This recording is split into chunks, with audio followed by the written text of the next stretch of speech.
Live. It's twirling, and we are live. Welcome, everyone to Bigfoot Odyssey's The Late Show. I'm your host, Brad Hatcher, and with me today is a great friend of the channel, Matt Larson with Central Florida Bigfoot. Welcome, Matt. How are you? I'm doing good. It's been another long week, but going out in the morning early, and so I'm already packed, so no need there. I'm free tonight, and I want to hear more of what Jack has to say. That was a great show last week. Well, and as we know, Texas Jack decided he would love to come back, and we're so glad because we kind of had to end the show on time, I guess, last week. But this is, there are a lot of stuff, and I know that people had questions as well, and so it would be a perfect time to kind of revisit a little bit what we talked about, and then head on down the road. So real quick before we get started, again, moderators, I think we have the best, and as Carrie thinks we have the best as well. So if anybody gets out of line, you will be gone. Sorry. And for everybody who doesn't know, Carrie's on vacation, and he's going to be attending the Bigfoot conference in East Tennessee. I believe it's in Gatlinburg tomorrow for a little bit. So Carrie obviously deserves a little vacation. So hope he's not watching and doing something fun. So there you go with that. So, so let's do it. Jack, if you want to kind of just give everybody a little bit of a quick 411 of where we went and where we left off last week, so then we can dive in a little deeper. Yeah, sure, absolutely.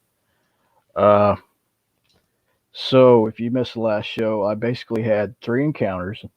My first one was in October 2012, where at night I saw something in silhouette. It was about man-sized, it was hairy, and it was sitting high up in a tree. And at the time, Bigfoot was not on my radar, and I did not connect the two at all for quite some time. Fast forward to, excuse me, sorry about that. Bless you. Yeah. Fast forward to October 2020, so basically 8 years later. I'm hunting with some friends, and we get surrounded by wood knocking, rock clacking, and what I can only describe as like a cupped hands sound. And then that same night, at a different section of the Big Thicket National Preserve, I heard just one single solitary whoop that night. And it was after that point that I really started looking into the Bigfoot subject, and basically just kind of doing some homework on the internet, and buying some books from the old guys like Ivan T. Sanderson and Peter Byrne and those guys. And then fast forward to February 2021, I was out camping, and basically, to make a long story short, I think, I can't prove it, I didn't see anything, but I feel like something was watching me that night, because I woke up and I heard something run off, and I know for sure something out there mimicked the noises I was making earlier that night.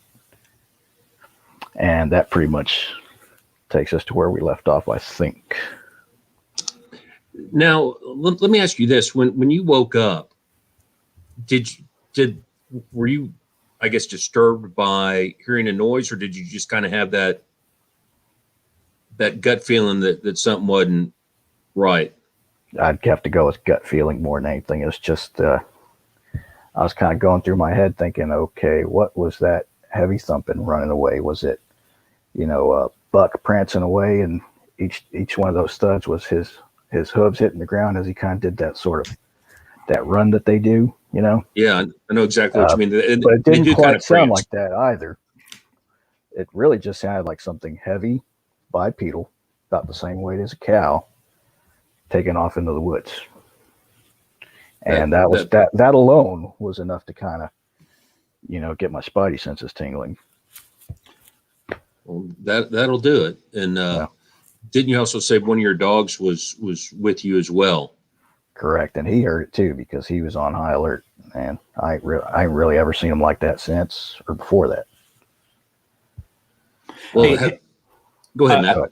I was gonna say, hey Jack, is this a episode where you started coughing, you actually started choking.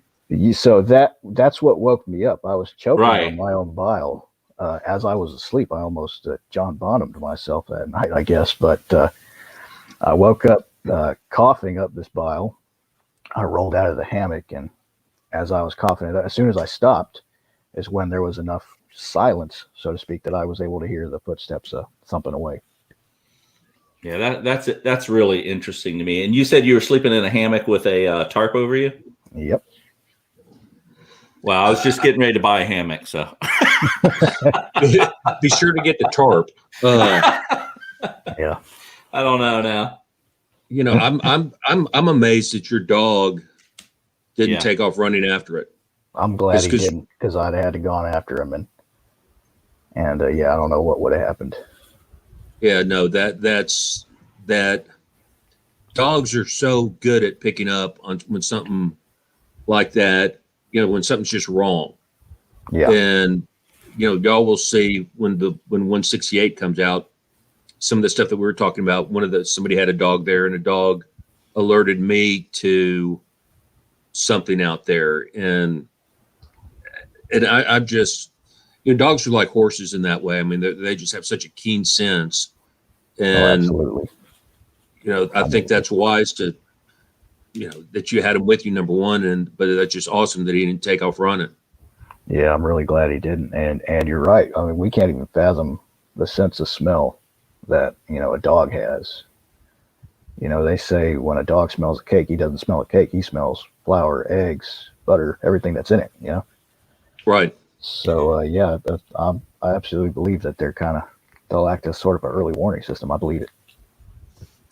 So from that time in February, then I guess 4 months earlier, when you had the encounter, basically, you just had to be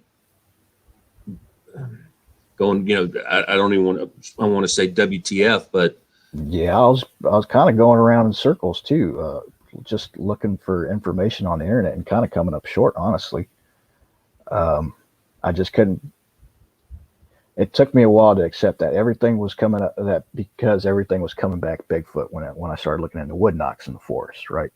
I mean, I Right. looked up just about every woodpecker there is in Texas just to kind of cross reference and make sure what I knew from experience was matching up with, you know, what the Audubon Society was saying and all that. But it did. What I knew about woodpeckers was matching up fine. It's just what I heard wasn't matching up with that. So I started kind of leaning more towards, well, maybe this is Bigfoot. And you know, I know there's a lot of what's the right word? Well, nobody really likes to be FRO. I'll just say that. But to their credit, their sighting map is kind of what helped convince me that maybe there was something to this, because it turns out Big Thicket is kind of like a little hotspot there. it's a notorious hotspot. Right. That and over by the Sabine River, further east you go up on the Texas-Louisiana border. So, and Right. it's all connected by the same forest. So, yeah. Yeah, we're seeing that a lot in Florida too. It's amazing when you start looking at forests how they are connected, and Right. that there's these choke, what I call, I've heard it on other channels, so I didn't invent it, but what I'm seeing now and starting to notice are the choke points between forests, and realizing that the river, there's this half square, or not square mile, but a half mile band that really runs through there, according to Google. But when you look at it or drive through it, it's more like 3-4 miles on each side.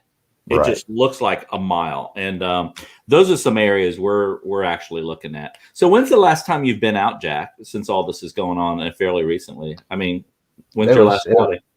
February. I didn't go back since, which is somewhat significant. I mean, usually I would try and get out at least once a month, you know, even if it was just for a weekend. So your behavior has been modified by all this.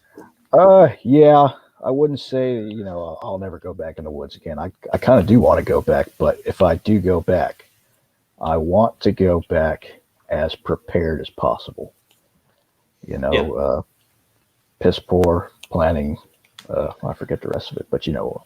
Well, No, I know exactly what you mean because from where I hunted last, I hunted basically in a ground stand, and it would get uncomfortable for me, and for no reason. And this was before. I mean, this was 2-3 years ago, and then I bought a tower stand just to alleviate my butt being on the ground.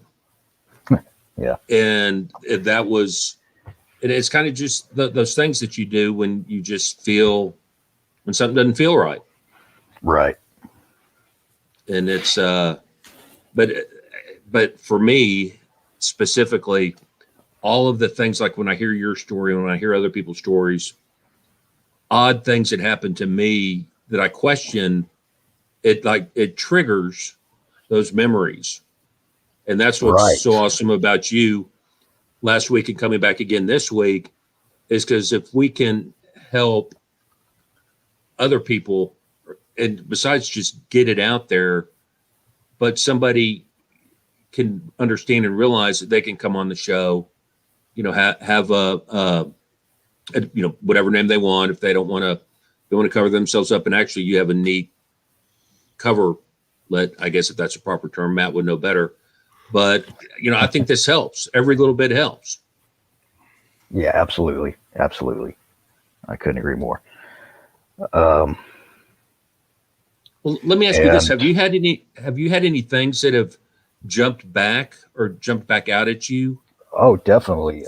So after February, come back home, start doing more homework, because now I'm just even more convinced that, okay, there's something weird out there, because it just basically mocked me, you know? And so I start trying to look for specifics, type in Bigfoot mimicry, Bigfoot mocking, and sure enough, stuff comes back that, you know, there's one account I heard where they, the person who owned this one dog wasn't there, but his brother and his father heard him calling his dog when he wasn't home, and it was coming from the woods by their house, like if they were trying to lure people deeper into the woods or something. Boy, I got the willies when I read that one, I'll tell you that much, because it just kind of, like I said, I mean, granted, it's kind of a confirmation bias type of thing, but you know, it's if it fits, it fits, you know. Yeah, I mean, if it's just weird how that stuff just triggers something.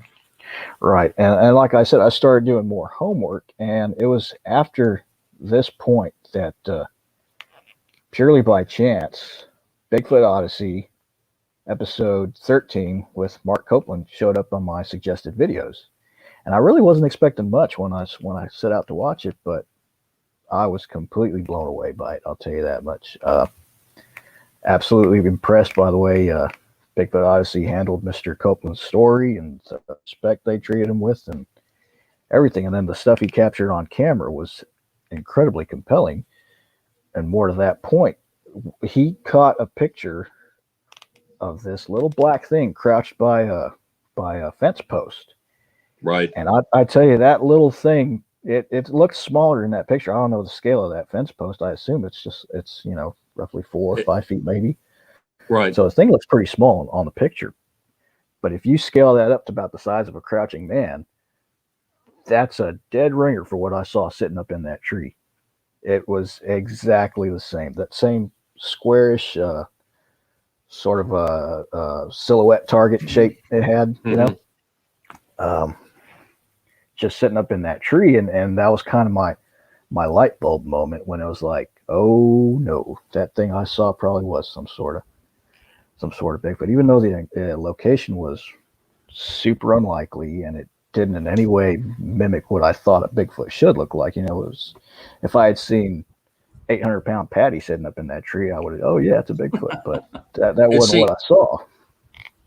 And that's such a good way that you pointed that out, because we all expect, or a lot of people expect, to see Patty or the Jacqueline's beef jerky Bigfoot, or Harry from the Hendersons. We all expect a certain type, and you know, Mark Copeland stuff, and that was the first one that I actually was involved in. And so I watched Carrie, and Carrie did an amazing job doing that. But just being, you know, walking in the woods with Mark and and seeing these spots. And then, after the video came out, Mark sent other pictures that he had. It was a creepy spot. I'll tell you what, that whole documentary is so compelling that the buddy of mine that was with me hunting for October 2020, my best friend Sam, I've known him since kindergarten. I showed him that document because he was kind of teetering on the fence too. I said, well, hey man, I looked into it and it's coming up Bigfoot. And he's like, no, that can't be what it is. It's probably something else. When I showed him that documentary, man, he was sold. He was, he had no questions in his mind. I don't think that's probably what we encountered. And I know that helps hearing it from a buddy too. I'm sure. And I was just going to say, Jack, you know how you talked about confirmation bias and doing the research. What I like about YouTube is that I think that is definitely a concern if you're only focusing on 2 or 3 channels. But nowadays it's so easy to get those results or the situation you had.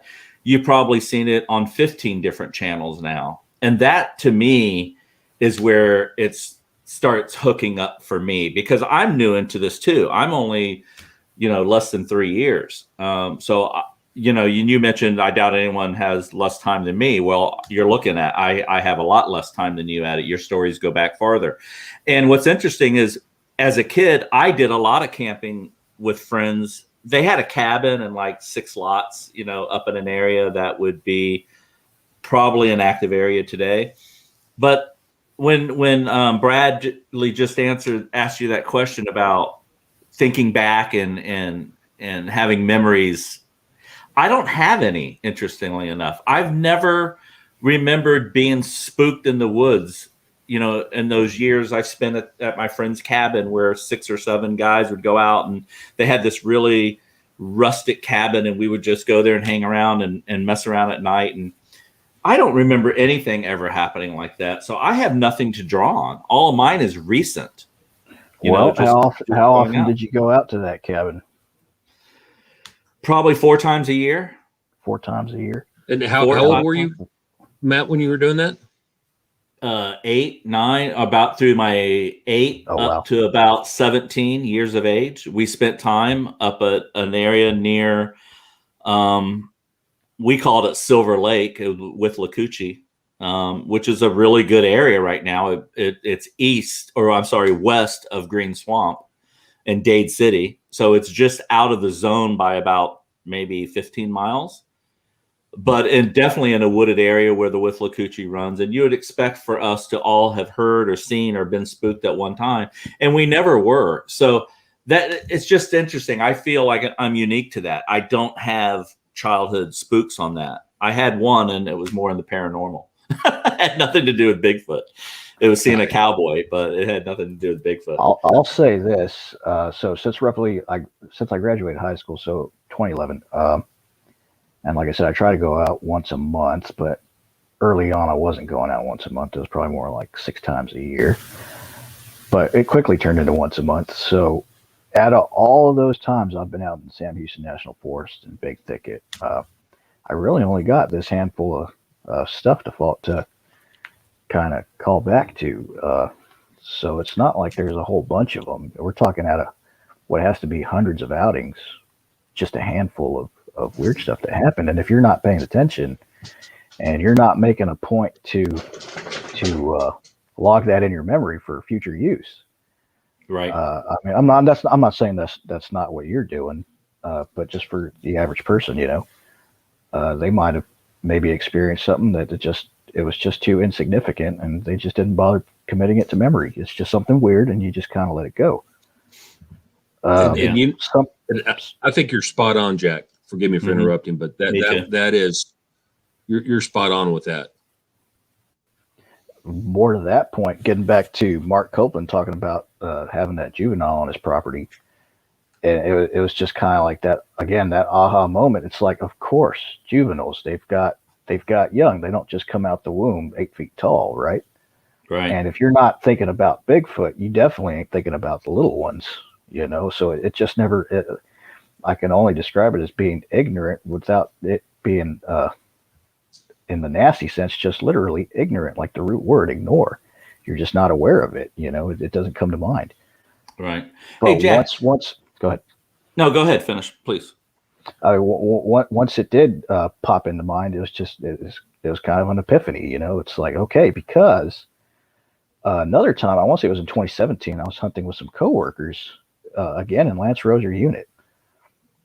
And again, it was a spot and stock because none of them had tree stands, even though I hate doing that. I think I said that last time. Oh God, I hate doing that on public land. You don't know if you're going to blow up somebody's spot, and you're walking around wearing day glow orange like an idiot because it's state law. And Texas won't let you wear camo orange because deer can't see fluorescent orange, but they can see solid shapes. So, I hate that's it. a subject for another day. Right. Don't get me started on that. But so we're walking through there, and we come across what they call a bay gull, which is a low acidity standing pool of water that stays wet year round, just from where precipitation collects. It's basically just like a swampy puddle. It can be anything from a puddle to acres and acres of swamp. I'm familiar with that. It's full of cypress knees and rotten smelling mud and water moccasins and mosquitoes going into your lungs. They're so thick, but it's kind of inhospitable, not to put too fine a point on it. And we come across one of these bay galls, and I find a single solitary footprint, and it ain't about 7 inches long, because it's almost exactly as long as my hand from middle fingertip to the base of my palm. And it's just this one single solitary, I could only describe it as dainty looking footprint. I'm like, okay, there's a barefoot kid running through here, and we're about 3 miles in at this point. And this ain't the kind of place you want to be running around barefoot. Mm-hmm. But the guys I was with, granted, none of them are trackers or hunters or anything. They're just coworkers that I talked into going out for the first time. None of them really seemed to think it was weird, and I didn't want to make a scene or anything. You'd be the odd man out. So I just kind of let it go, but I filed it away in my head for later. And I even remember when we left, I got on my phone and started looking into missing persons, just to see if there was anybody, small and missing, and last located around Saratoga, Texas. Nothing really came up. So I said, well, maybe it's just some crazy Cajun kid running around or something, I didn't know what it was, but I just kind of let it go. I never forgot it because it was that weird, but and that's makes me think now. Well, yeah, and I almost wish that I didn't see what I saw when I was 9-10 years old, because when I would go to Alabama where my cousins and grandparents lived, and I told my cousin I was abused by all my cousins, and I was the youngest or second to youngest. And so, I was picked on about it and everything. So I never told anybody, and was just always, but I would always pay attention when I hunted, because I grew up hunting. I was always in the woods. And so it's, there's things that get said all the time that will bring back little bitty small memories. Right. So I think that's interesting that the one with that footprint is always stuck in your head. Yeah. And honestly, it wasn't because I thought it was a cryptid or Bigfoot or anything like that. I really just thought it was somebody lost in the woods or something. And hell, maybe it could have been. I'm not going to stand here and say, oh, no, it was definitely Bigfoot. That it had to have been a juvenile. I really don't know what it could have been. A human. The track was a little weird. The toes were kind of spread out, like it was trying to get traction in the mud or something. But aside from that, it basically just looked like a kid's or a woman's footprint or something. Hey, Jack, you mentioned, I'm sorry, did you want to finish that? No, I was pretty much done. Okay. Go ahead. Well, you said the toes were spread out. I didn't know if you were adding something to that. No, that's okay. When you mentioned, when you go out again, you want to be prepared. What do you mean by that? Good question. I want to have read up as much as possible for one. Not that's because what I thought you meant. The other thing too is Mark Zasky came on here one time, and he sounded pretty scared because he saw some big ones in his area. So after that, I said, well, if he's that shook, I went out and got a 458 Win Mag Winchester Model 70 just in case. I don't plan to use it, but I'd rather have it and not need it than need it and not have it. I'll tell you that much. It's interesting that you said that, Jack, because I have a 454 Casull that I bought literally about 8 months ago for that same reason. Yeah, I can relate. Go ahead. No, as I say, on the preparedness, do you go out? How light are you traveling? Do you go out with a day pack or? To me, it just depends on how long I'm going to be. Well, so I'd go into big ticket for different. If I was going hunting, usually it's just going to be for a weekend, and I'd take out a day pack and freeze dried food, or maybe an MRE if I wasn't trying to be so light. And it's just they're so damn heavy. The thing about big thicket is you're kind of so it's almost like camping in the desert because you're sort of limited to how much water you can bring with you. Yeah, there are water sources in the area, but they're so. I mean, even if you filter it, it's full of tannins and it's stagnant, and I don't know if I trust that the heavy metals are being taken out. It's not good water, So if I can, I pack in my own, and I'll get more to this point later because I actually have an interesting story about this. I try and pack in my own water, and so a trip is pretty much going to kind of hover around how much water I've brought with me, and I'll usually pack that in on a pack frame and 6-gallon jerry cans or whatever.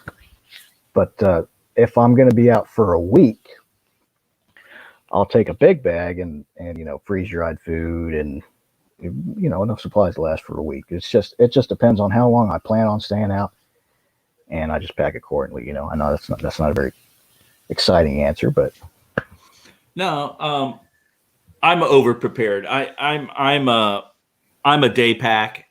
It's very heavy. Well, it's not very heavy, but it's heavy. I saw a picture of your your suitcase, Matt. You have everything in there. Oh my God! Well, you know what? I'm always. I get it though. I'm always the safety guy, and what gets me is that a lot of the people I've seen or that I go out with, either have a machete only, or they have an iPhone only and a couple waters on them, and that's it. And for some reason, I feel like I'm the responsible one that has to have the complete first aid kit, the Benadryl for snake bite. I got a tourniquet. I have, I can stitch you up. I carry, I don't know if you guys know this. I mentioned on my show, I even carry tampons for bullet holes for stop the bleed because I'm a CERT volunteer. So my pack is loaded. I got everything in it. And when you said I want to go out prepared, that's why I made the note because that means different things to me. But I tend to always be the safety guy. Not that I'm a medic by any means, but I could, I know I'm a bleeder. I've had open heart surgery. I'm on warfarin. So, I would hope the people that go out with me know they got basically 2 minutes to stop a bleed on me or I'm dead. So, and that's cool. I'm comfortable with it. No. I'll write that down just in case we're ever in the same patch of swamp. But, I also know that I better be able to apply it myself. There you go. And I know that we're joking. We're funning with you a little bit. Yeah, I mean, we're funning with you, Matt, but there's sure enough, you thin that thing out. If something's going to happen where you're going to need one of the items you thinned out. Yeah, it always happens that way. I was thinking about thinning it out tomorrow, and I'm going out with Tim tomorrow, and I went, I'm not lighting this load. I went, no. As soon as I do that, someone's gonna, lance their leg open on some piece of concrete that's out in the swamp, or a snake's gonna get us, or as soon as somebody cleans out the junk drawer. As soon as somebody cleans out the junk drawer, you find yourself needing something that was in it, and you're kicking yourself in the butt for it because it was there, and now you need it. Never fails. Occam's razor, right? Exactly. Yep. Yeah. Yep. I did 5 days of the Appalachian Trail with my brother, and real quick, I just I studied everything on Blister. Like, what are the main things that knocks a hiker off hiking the trail? And it was blisters. Blisters was like the top two. So I learned everything I could learn about blisters. That's just me before I go out. And these guys from Upstate University up in New England, one of the Ivy League schools, came through, and one of the guys was just tore up, carrying his boot, coming into Ice Water House Shelter in the Smokies, literally hobbling, thinking about calling a car. And I said, dude, what's going on? He goes, this. And I went, I've read up on blisters. He goes, dude, really? I went, I got everything for blisters. I rolled out this pack. I had that guy packed and healed and had moleskin on him. I had cut the hole out around the blister, put the moleskin on, put the salve on, put another piece of moleskin on. That guy like ran out of camp the next morning. There you go. And that's so wise that you did that. And just to kind of give you a little background, when we did go down to Florida, I bought probably 10 of those blister kits. Mm-hmm. You could put those thick ones on, and every morning I put 4 on each.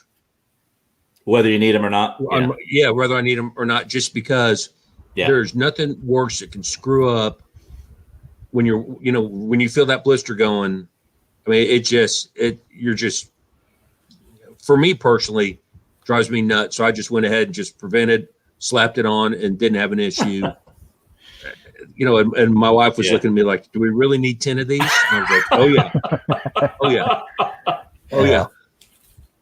So that's it's better whenever you've had blisters where you take your snake boots off and you have blood on your socks. you kind of realize that might need to do it again. My! But anyway, Jack, you said you had something else that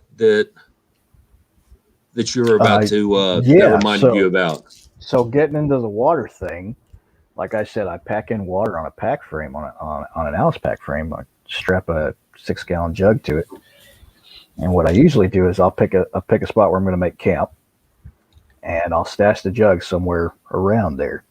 And in Big Thicket, you've got to be so many feet off the trail, and you basically can't see your campsite from the trail. So I pick out my spot in a nice little clearing. I hide my jug of water, and I go back to the trailhead for the rest of my stuff. And it's maybe 15 minutes away. It's pretty close. I mean, if I wanted to, I probably could have carried both, but this is supposed to be recreational, right? So I'll do it in 2 trips. I got time to kill. So I go back for my pack, and when I get back to my spot, the shrubs I had cut and placed where I hid my jug have been moved, and my jug's gone. Oh boy! And 48 pounds of water gone. I'm looking around the leaf litter saying like, okay, well, if they took off with it, they probably dumped it out. If they wanted to steal my water, if somebody, a person, a hiker, which is what I thought it was, and I'm still not convinced it wasn't, but if somebody was gonna steal my water jug, they'd probably dump it out so it's lighter and take off running because they know I'm probably not far. And I looked around, I couldn't find where they dumped it out. So I was like, okay, well, they're carrying 48 pounds of water.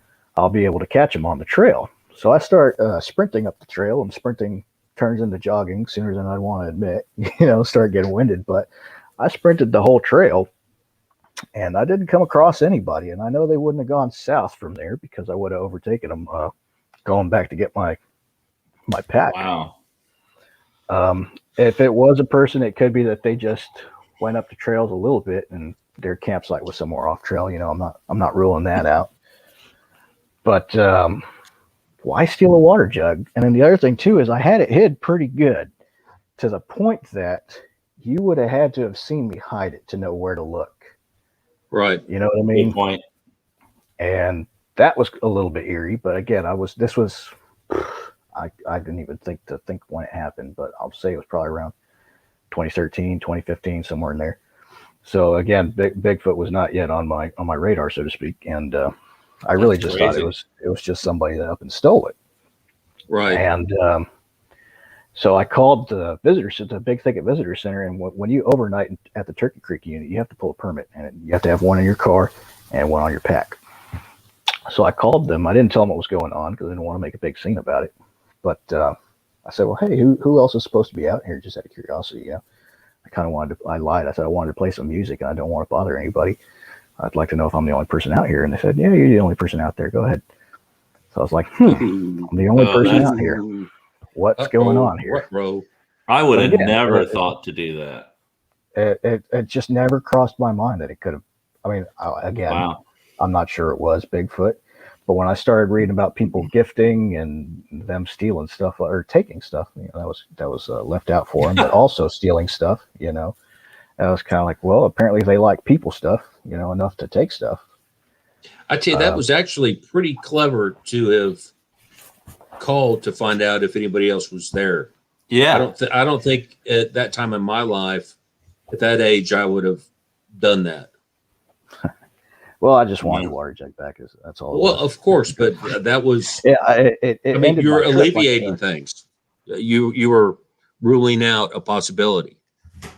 Right. Well, it wasn't. I wasn't so much as trying to rule out that it was people as much as I was trying to find. I was hoping she would say, "Yeah, there's 2 other people out there." And I was like, "Okay, now I got to find them because I want my damn jug back." It wasn't so much to cross stuff off of the list as it was I wanted it, because that water jug was my trip. That's right. my water for the trip. I had to end up going back into Kuntz, Texas. I hope that's how it's pronounced because I've never really talked to any of the locals, but I ended up having to go to the grocery store and get those 2-gallon Ozarka jugs with the tap on the side. They're flimsy and right. But so I was a little upset, that I lost that 6-gallon jug, man. But let me ask you a question about that.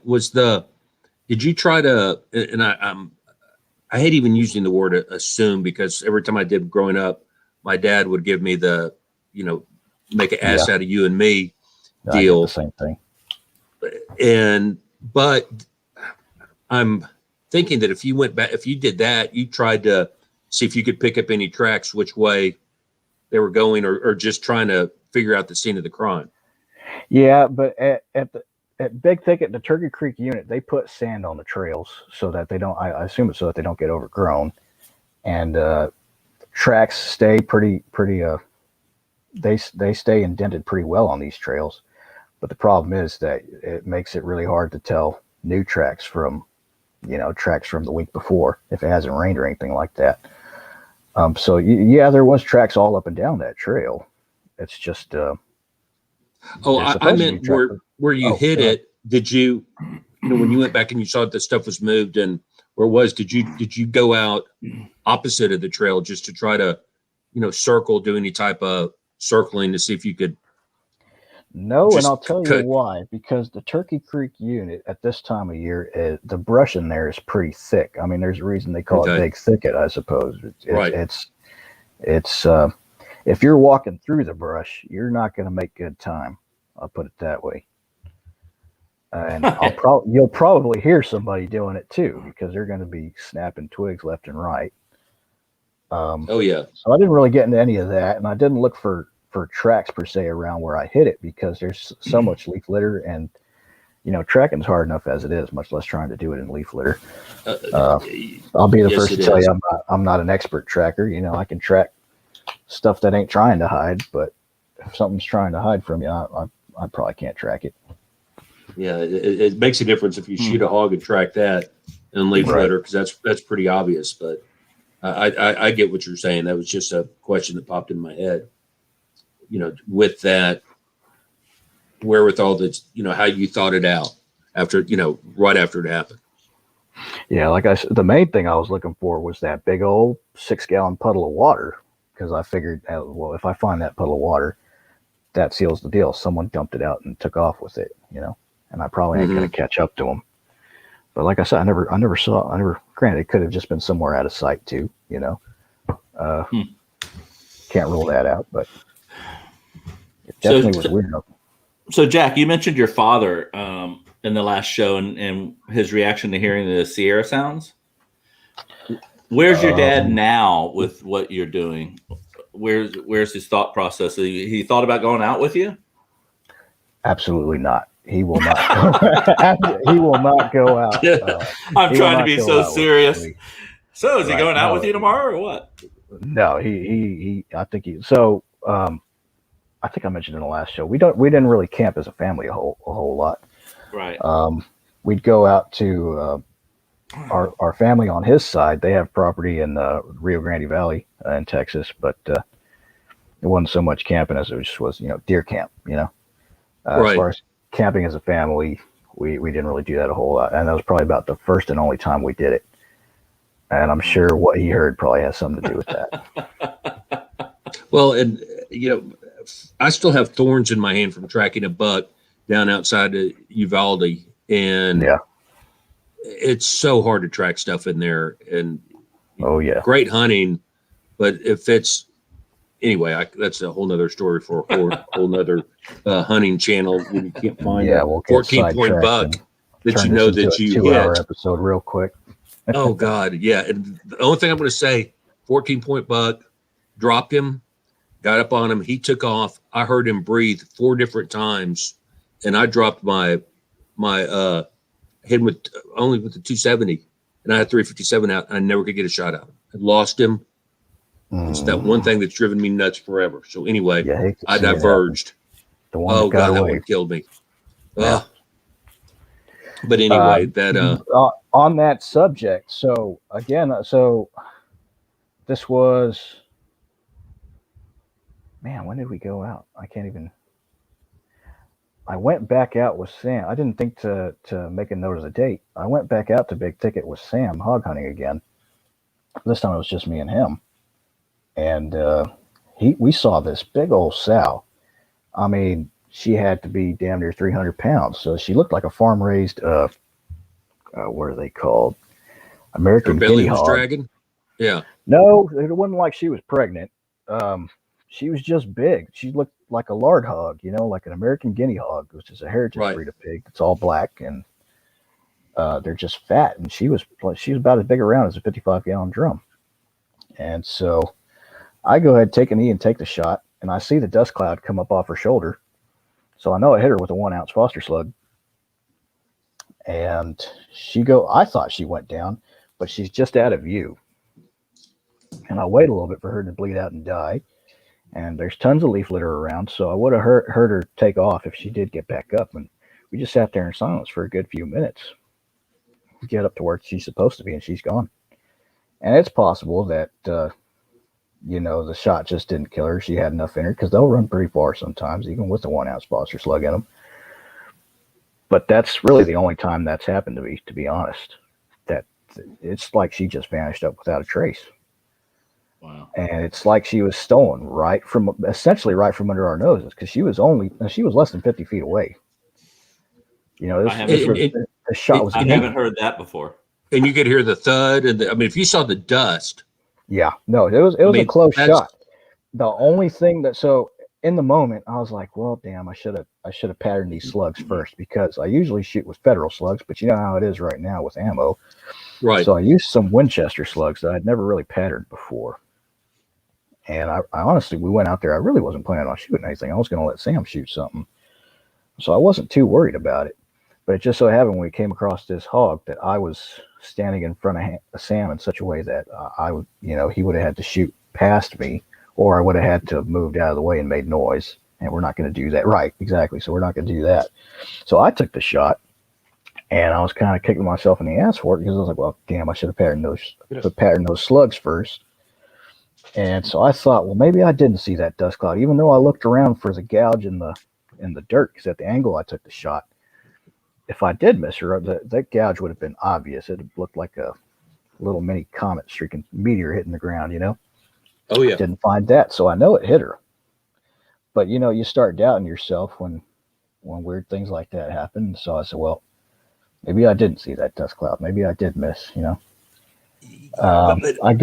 was eating at me so much, though, that when I went home, I did pattern the slugs, and they patterned just the same as the federal slugs.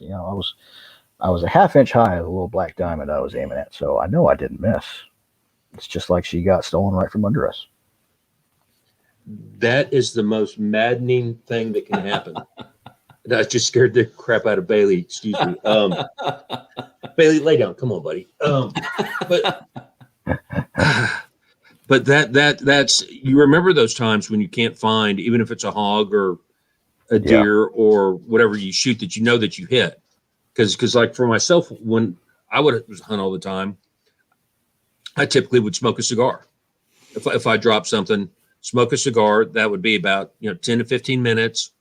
It'd be dead quiet, and then start looking. And usually if something ran, you could always pick up. You knew about you marked the area where you shot, especially if you were like deer hunting per se.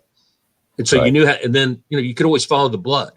And then if you lost it, you'd start crossing back and forth, work backwards, hit it again, boom, boom, boom, boom, boom, and eventually you would find it. Yeah, Right. and but the ones that you heard the thud, and then they just poof. Those are the maddening ones, and those are the ones that make you go. You just wonder if somebody, not somebody, but something that is always curious. It's an easy free one. Yep, absolutely. And I think it probably happens more than we would want to admit. Yeah. I'll tell you what, I don't want to cross paths with whatever could carry off that hog. Oh God, no doubt. That would be, oh Lord. And I saw somebody made a comment about in the chat earlier about, why take a gun in the woods with Bigfoot or whatnot. And I didn't take the gun with me to shoot a Bigfoot or to whatever. Basically, it was just to scare the crap out of them if they were scaring the crap out of me, i.e. the noise, the muzzle flash, that sound. Because I truly believe, and I think I said this last time, if anybody ever shoots one, you got to think it's a high probability that person's going to be gone, because there's 2 or 3 of them with that one, and you're not even going to know that you're Casper the Friendly Ghost. Hell, even if you're John Wick with Smith & Wesson 500 Magnum, you got to think about what's going to happen after too. I mean, if you manage to kill one, you probably ain't the first person to have done it, and something has happened to the people that managed to bag one and get out of the woods. It's almost like, I'm not saying it's happened, but if we're talking hypotheticals and you've already shot one, what are the odds of you being the first person in history to do it? Well, and then it also goes to the fact too that I think, we have horses, and obviously I have 4 dogs, and animals can sense if you're a good person or a bad person. Oh, that definitely, absolutely. And we have one horse that's yard art, and that means that he can't be ridden, and he'll still jack with you just to try to get you to flinch. Right. And he has more fun in doing that just to screw with you. So and that's a whole nother discussion about, and I'm sorry I diverged again from, what we were talking about, but we can make it circle back to Bigfoot, and that, there's people that like to think they're all, hair braiding hippies out in the woods, but if they're anything like people, they probably come in all kinds of temperaments, with all kinds of motives and aspirations and everything. So, I mean, you can't just blanket them under one category, especially when we know so little about them. Right. And that's just. I think I've heard Carrie say before, even if we had one on a slab and we had proof that they're out there, we still know nothing about them. The way that you're not going to get anything behavioral. Well, you could get something once you start getting into the anatomy of the creature. You figure, they got these big chewing muscles. You can extrapolate that maybe they're for crushing nuts or something. But beyond that, just societal structures and behavior and temperament and stuff like that. Well, you're not going to get any of that from something cold on a slab. We would still know basically nothing about these things. Oh, I know. And if one did make it out on a slab, which you got to think it's happened before. It's hard to think that it hasn't. Well, yeah, but besides people knowing about it, it's like what happened at Mount St. Helens. All the workers that were up there had to sign non-disclosure agreements about what they saw happen, and you're starting to hear more and more of it come out. The more and more people get older and say, "Screw it! What are they going to do to me? I'm 80 years old now." Right.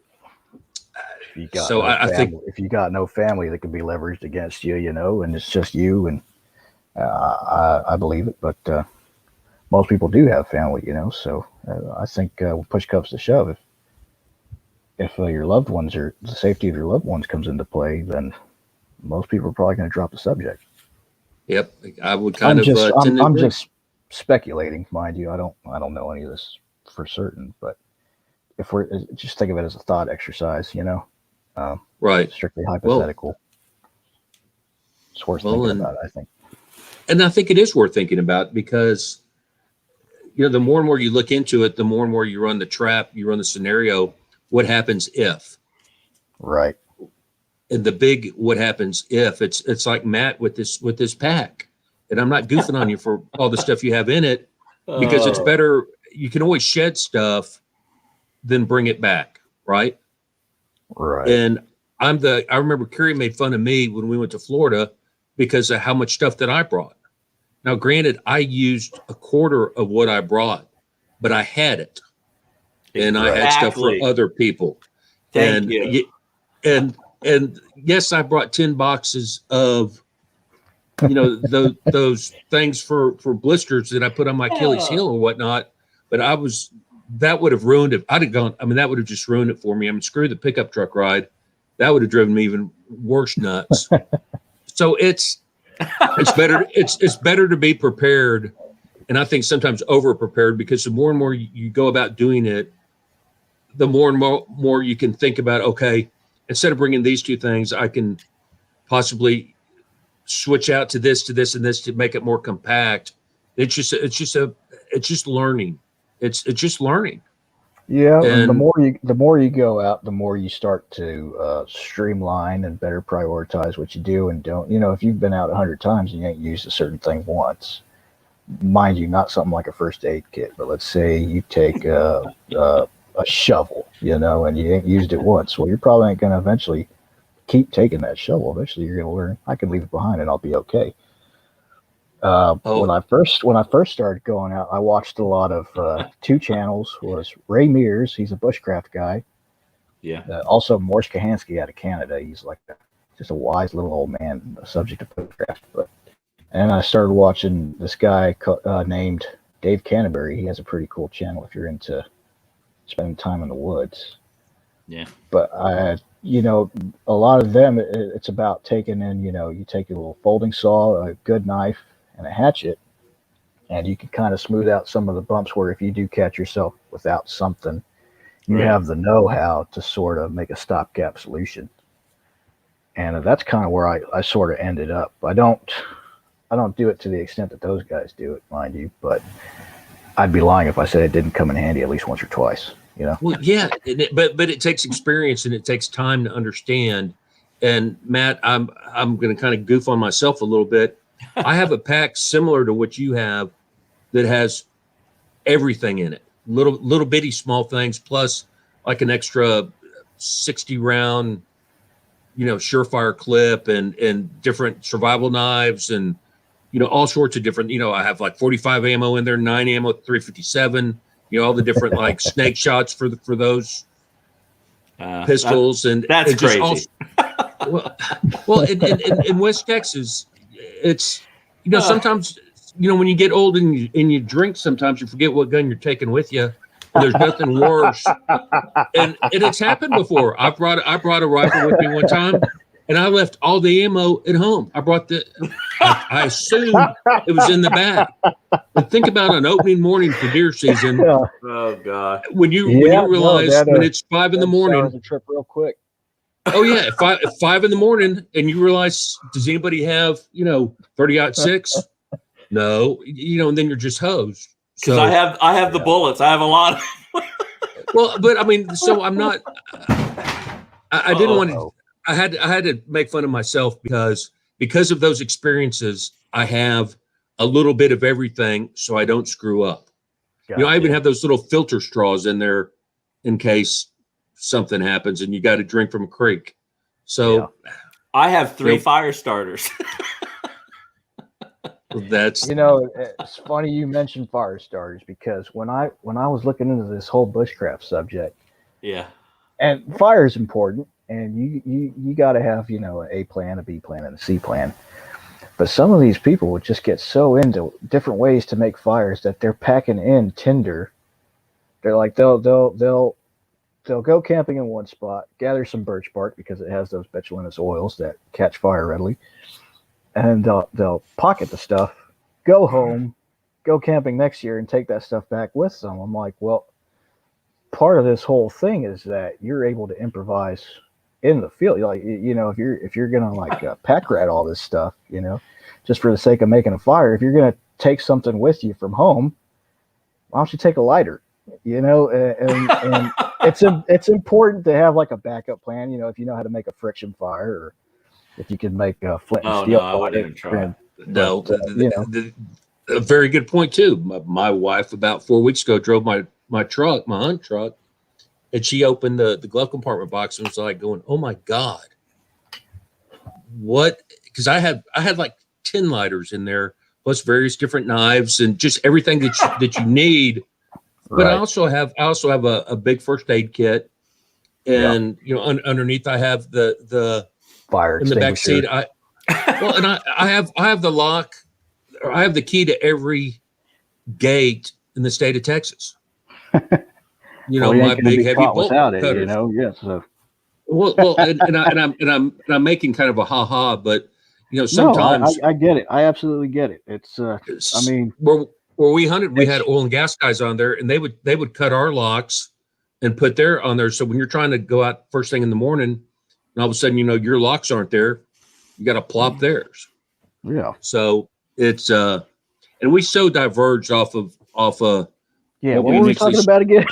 I got a question for you, Jack. Go ahead. Good. So in the future, as we move forward, where do you plan to go with this? Where does the rabbit hole lead you next? Are you going out with more excursion? Are you just going to stay more out of the woods, or are you really going to start looking for answers? Answers, hands down. I just can't. Good question, Matt. I can't leave well enough alone. I got to know. You know, like Yeah. Carrie likes to make the distinction. I've heard him on the show say it between being a believer and a knower. You know, I still haven't had that daytime sighting where I'm like, this is it, 100%, no doubt about it. I'm a knower. Right now, I'm just a hesitant believer, you know. And seeker. That's what I say. Yeah. Right. And It's go ahead. No, I was just going to say I completely get it, Jack. I completely get it, and I think it's. And go ahead. Anyway, I'll interrupt you. Please continue. Well, I think part of the reason I feel that way about it is I had a soft opening. You know, I didn't get caught Right. in my happy place like Carrie, and just to have the rug pulled out from under me. It's been sort of a slow, gradual exposure, which is, I guess, probably the best way you can hope to be exposed to this thing. You know, instead of just I don't ever want to go back in the woods again. You know, I don't ever want to go back in the woods again unprepared. I'll tell you that, or oblivious to what's going on, you know, and with my head in the clouds in La La Land or something. But I do want to go back because it's tearing away at me, man. I got to know. I've always been the person to poke the hornet's nest, you know. Yeah. Well, we're on the same page on that. I need to stay in contact with you and keep me updated on what you're doing. I need to get a hold of you and start talking cameras, because that's one of the next things on my shopping list is a good camera. That's a great segue, actually, for everybody out there. Matt is an unbelievable Kodak person with the 4 bulbs that he puts on top to take his pictures with. Fabulous with that. I thought you were ignoring me. I was trying to be really funny. No. That just really dated myself. No. I was answering Carrie, but I heard the Kodak. I went, Kodak? What are you talking about? Kodak? Well, I tell you, you one thing you may want to look into, and like I said, I've been a professional photographer for 36 years. And until 2 years ago, I had never heard of a bridge camera, BRIDGE, bridge camera. And there's lots of them out there. Nikon makes one. I'm shooting with a Panasonic Lumix, but basically what it is, it's a wide angle to telephoto, one lens, fixed lens. It meaning it doesn't come off, not fixed as in fixed focal. Okay. But it's one lens does everything. It's the ultimate camera, whether you're going to Paris or whether you're going to Charleston or whether you're going in the woods. It's just this hybrid camera. And the downfall is light. But when you're Bigfoot hunting and you get into low light, this is what I tell people that I'm kind of coaching on the side. You start moving into thermals and night vision and stuff like that, which I have. So that's your equipment for if you're a night guy, dusk and night guy. But for daytime guys and day outings like what I do, there's nothing better than a bridge camera. And you put a bridge camera on a gimbal. Crap. It's a rule we have if I say gimbal. But if you put a bridge camera on a the drinking game. Yeah. On a stable device, that's a real good way to go. So if you look at any of my videos, you'll see that. And I just recommend that to anybody. You don't want to be out in a swamp. I can't be out in a swamp, with my, Sony, A7 supermodel or Canon and say, oh, now I want a 300. I'm going to click a 300 on here. And oh, no, now I need a 28 because I'm doing, my one camera does everything and it does it well. And that's all you need. Is there a specific model number to that Lumix, or is Lumix narrow it down enough? I'm using an FZ Frank Zappa 2500. Totally showed your age there. Yeah, Frank Zappa. I did. Dweezil. My ham radio call is Jay-Z fan club. It's KN4 JZF, and someone goes, "Oh, cool, Jay-Z fan club." I went, "Oh no," so I got to change that. But anyway, yeah, Lumix, Panasonic Lumix FZ 2500 is a good one.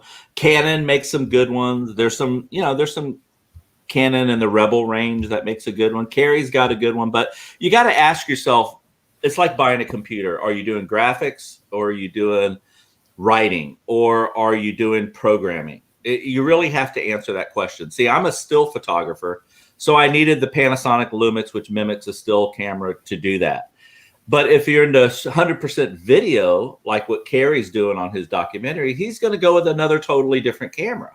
And I get that. So you got to answer your question. I personally think I really should be shooting video, and everybody should be using video. A still image of a Sasquatch isn't going to prove anything to anybody. I could show you a Sasquatch photo all day long, every day. If you challenge me to show you 30 days of 30 Sasquatches, I could do it because it's not going to prove anything, and mostly it's all pareidolia. So it's got to take video. Mic drop on that one. It's mic drop. I mean, it's got to be video and it's got to have movement. I have video of what I think is something in a nest, but it doesn't move. And if it doesn't move, it's inconclusive. Right. And I got a great still image. I got a great headshot. I think it's the real thing from everything that happened, but it didn't move. So I need to shut up about it. Is that the video where you went back to that sort of stand of sticks? And I think I saw that one. So what I really liked is the way you were able to, oh, what's that? And then just from right where you're standing, zoom into it and immediately on site, just put it to rest. It's nothing. It's leaves. And you can do that with you can do that with a video camera for $500. There's super zooms. You want the word super zoom video or hybrid if you're going to a still camera. And if you look for those two things, you can debunk anything at 200 yards in 30 seconds. When you had one of those early videos, when you first really started your channel, the tree shake, what kind of camera were you using for that? Oh, you talking about the tree fall? Yeah. That was the one day I was on an iPhone on a gimbal. I'm not going to drink, but I was on an iPhone that day, and that's the last time thank you. I'm drinking coffee, and it's upsetting my stomach, so I can't drink anymore. Me too. I was on an iPhone. I believe you. Yeah, bro. That's why Bailey just woke up. I was on an iPhone that day, and there's nothing bad about iPhones and GoPros. It's just the kind of work I'm doing now is this is instinct. This is just pure instinct. It's what the guys I go out with are seeing and feeling and sensing and getting blob squatches on and potential squatches on. But everything in Florida seems to be 75 to 100 yards.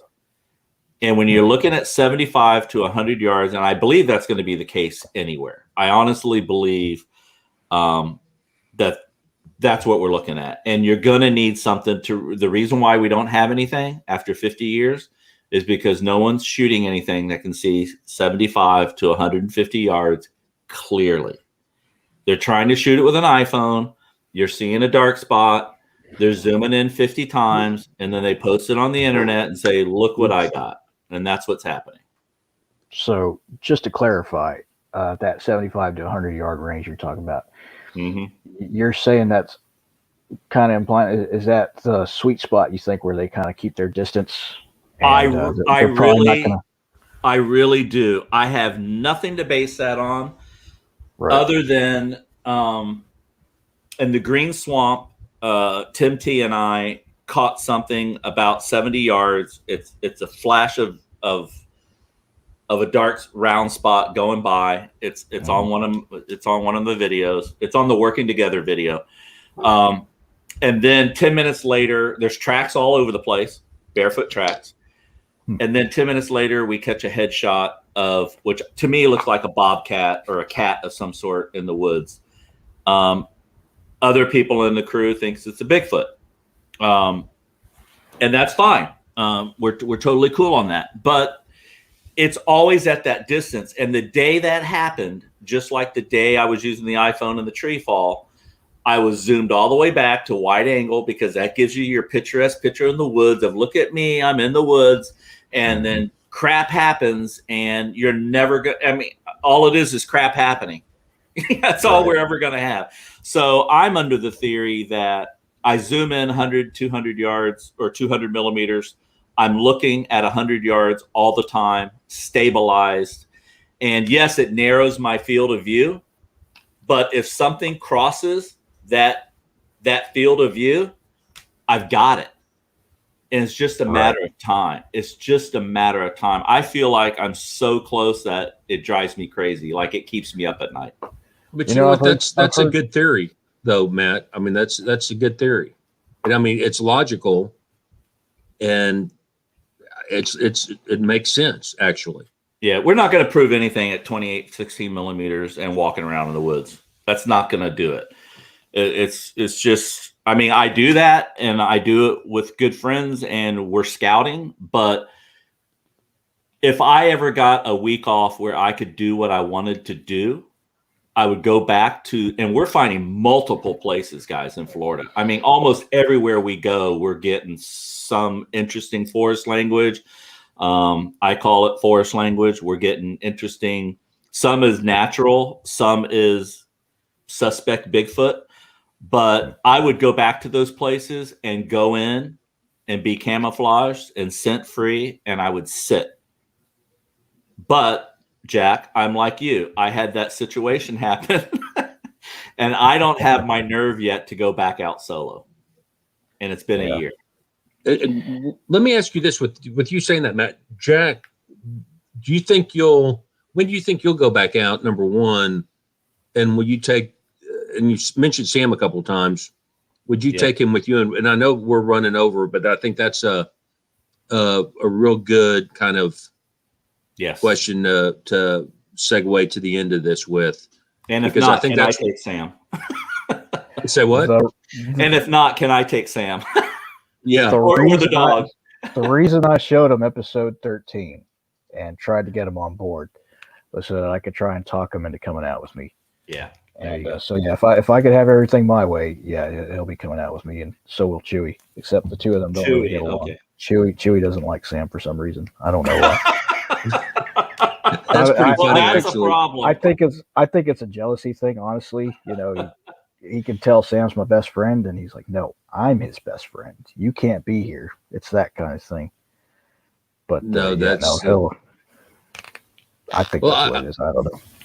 I hope that happens because I know that it's, you know, sometimes just when you see something, and when you keep going back through your mind and your thoughts and your thoughts and your thoughts, because I'm still going through something I saw in Florida that bothers me, and think about it every day.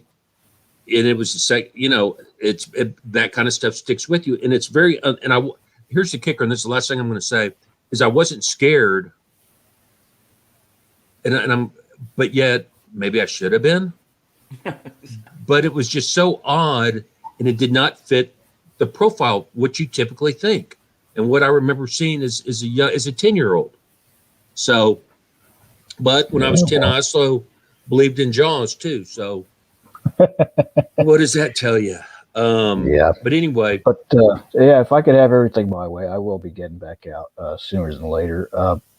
Like I said, I'm kind of in the homework phase right now, and I'm also sort of gearing up. I used to have a PVS 14 night vision binocular, and when this whole pandemic thing happened, they shot up in price, and I wasn't using it, so I went and sold it like an idiot. Of course, now that I want to get two of them, they're still up there in price, so I kind of shot myself on the foot there. But the reason I was willing to get rid of it at first was the field of view on them. It's like 40 degrees. If you're standing in a 12 by 12 room with your back to the center of one wall, you can't see two people standing in opposite corners of that same room because it's just such a narrow field of view. But now here recently, I can't remember the name of the company, so I can't even unintentionally plug them, but they came out with this bridge mount for a helmet that I think they call it like a pano bridge or something, but basically it's like mock panoramic vision where you could mount both of them sort of at an angle, kind of like a 45-degree angle, and it widens up your field of view significantly. So I'm looking to get some of those. There's this one company that has this new type of ground blind, and it's sort of a mesh material, and it works kind of like a two-way police mirror. I'd like to get my hands on one and run some tests. Oh, you're talking about the mirror blind? No, it's not a mirror. It's mesh. It's well. Go ahead. And there's a blind that's similar to that I know of, and this is probably from 4 or 5 years ago. That basically was a reflective blind. So anyway, I won't even go down. Okay, you know what I can compare it to? Have you ever seen vinyl wraps on truck windows? Yep. That have those holes in them, and you can see out of them, but you can't see into them. It's just like that, but it's a ground blind. Okay. I'd like to get my hands on one once I have night vision and experiment with it to see if, because part of the way it works is how light is, there's light outside, but there's not light inside, right? If it was flipped around at night, everybody would be able to see you, I imagine. But I'm curious is what happens if you're sitting inside of it with night vision, true night vision, not night vision that uses an infrared illuminator. If you're sitting inside of one with actual intensifier tubes, and would you be able to see out of it, and would anything be able to see into it? Excuse me. But I kind of like the idea of making a mock tent out of that blind. And you hear so much about people getting harassed in the middle of the night through their tent wall, but they can't see out the tent. And it's just, something to think about. It's something I'd kind of like to look into. Yeah, there's several channels that are doing that. Fake fireplaces, the whole bit. Gotcha. Well, gentlemen, our time is past. That was fun. We went over in it, but I tell you what, it was not obviously a big deal, but I think that this could go on for another hour just because of all the good points being made about, what equipment should you use? What's the latest and greatest? Will a true night vision work through that kind of filter element per se with how that tin is? But anyhow, I'm sorry we weren't able to get to any questions. That's partially my fault, is since I had the con, so to speak. But Jack, I tell you what, I appreciate you coming back again after last week, and it's very fascinating. And Matt's, y'all need to check out his channel if you haven't. Central Florida Bigfoot. Always learn something with him. He is, a good friend of the show, and thanks for coming on with me, Matt. I really appreciate it. Anytime. Well, with that being said, I know there'll be another show on Sunday with Daniela at either 5 or 6 o'clock. with, and I'm not even sure who she has on, but that will happen. With that being said, everyone have a good night. And again, thank you, Jack, and thank you, Matt, and peace out. All right. Thanks for having me.